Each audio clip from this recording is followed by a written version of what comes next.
Frequentemente, o contato com a cultura alheia pode nos causar estranheza.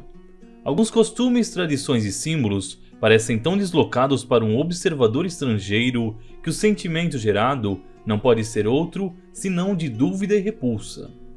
Imagine só a reação de alguém que, sem conhecimento prévio, enxergasse pela primeira vez as coloridas e impactantes imagens do budismo tibetano, só para tomarmos aqui um exemplo bem simples.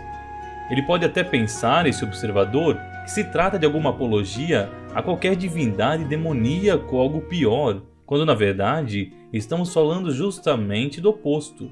Mas nesse caso, a recíproca também é verdadeira. Qualquer asiático não ficaria senão apavorado diante das fortes pinturas de Michelangelo expostas no teto da Capela Sistina. Se isso é válido para povos estrangeiros, o mesmo também acontece quando olhamos o passado de nossa própria civilização. Em poucas décadas, hábitos arraigados podem parecer antiquados e quase alienígenas, e costumes antes impensáveis tornam-se comuns e toleráveis. Se no transcorrer do curso de uma simples vida humana, toda uma sociedade é capaz de se tornar irreconhecível, o que não diremos então quando essa passagem é maior, se estendendo por séculos ou milênios? Entre numa igreja medieval e você perceberá o que estou dizendo. Por toda parte, verá estátuas de santos, reis e cavaleiros. Gárgulas horrendas guardam as entradas como uma lembrança dos males desse mundo, e no interior, vitrais com pinturas maravilhosas retratam cenas bíblicas. Se hoje a nossa civilização é pautada num racionalismo cru e quase desumano, o mesmo não se aplica aos que nos antecederam. Nos séculos passados, a fantasia parecia conviver com a ciência, e isso tudo se refletia no cotidiano das pessoas muito menos céticas do que a nossa geração. Não era incomum, por exemplo, que os mais inusitados e surreais contos envolvendo figuras históricas fossem repassados adiante como verdades. Um desses, certamente um dos mais curiosos, é justamente aquele que narra a vida de São Diniz de Paris. A geografia desse santo é tão bizarra que não podemos olhá-la sem conter um sorriso de descrença no rosto. Mas ela dá testemunho da distância intransponível que o progresso criou com nosso passado civilizacional. São Diniz nasceu no século III da Era Cristã, num período de franca ascensão da igreja primitiva.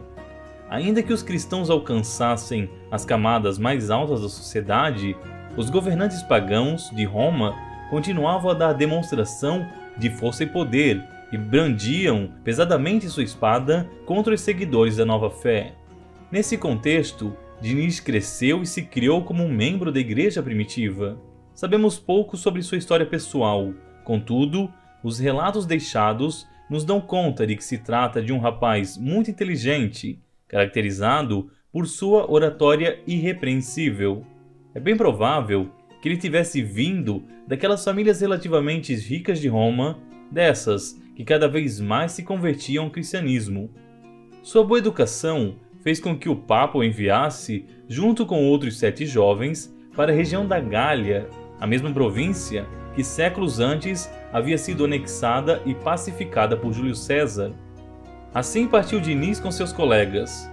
Cada um se estabeleceria em uma cidade diferente e competiria a esse jovem os cuidados de Lutécia, local que mais tarde se chamaria Paris. Dentre os enviados, ele se destacava pelo especial ardor com que tentava converter a região e atacava os deuses locais. Isso não tardaria em despertar a fúria tanto dos sacerdotes gauleses quanto dos romanos que lá estavam estabelecidos. A princípio, eles pouco puderam fazer contra Diniz, mas a assiduidade fervorosa com que ele atacava os seus opositores não poderia ter outro resultado senão o de fomentar e fazer florescer um ódio que se tornou cada vez mais mortal. A ideia de qualquer diálogo religioso era descartada tanto por um quanto por outro lado, mas era assim por todas as partes, na verdade. Nesse período, os atritos religiosos eram francos, acalorados e abertos, e frequentemente terminavam em sangue. Segundo o relato tradicional, os milagres que Diniz operava apenas fizeram piorar ainda mais a situação, levantando entre os locais a acusação de bruxaria. Para coroar o clima já terrível de tensão, Diniz foi elevado à condição de bispo. Isso lhe conferiu maiores poderes entre os cristãos e deve ter arrefecido ainda mais o ardor do jovem. Agora ele era o líder da igreja local e sua figura se tornava ainda mais visada entre os seus opositores. O estopim para o conflito veio com o edito do imperador Décio. Em seu breve reinado, esse governante ampliou significativamente a perseguição aos cristãos, que considerava uma ameaça real à estabilidade de Roma. No documento promulgado pelo imperador, se exigia que todos prestassem culto aos deuses pagãos. Diniz, não preciso aqui dizer, se negou prontamente a isso, dizendo que preferia perder a vida antes de se tornar idólatra. Era o que bastava para as autoridades locais. Acusado então de traição, o famoso pregador foi levado ao alto de um monte, onde terminou decapitado junto com seus colegas. Gauleses e romanos acreditavam assim que conseguiriam finalmente calar aquele homem tão indigesto. Mas e é aqui que a história fica surreal. Nem isso bastou para conter Diniz. O cadáver do bispo teria sido tomado por uma força sobrenatural após a sua execução. Seu corpo tomou a cabeça inerte no colo e o santo então se levantou e continuou a pregar um sermão sobre o arrependimento enquanto perambulava decapitado pelas ruas de Paris. A imagem certamente nos soa grotesca, quase hilária.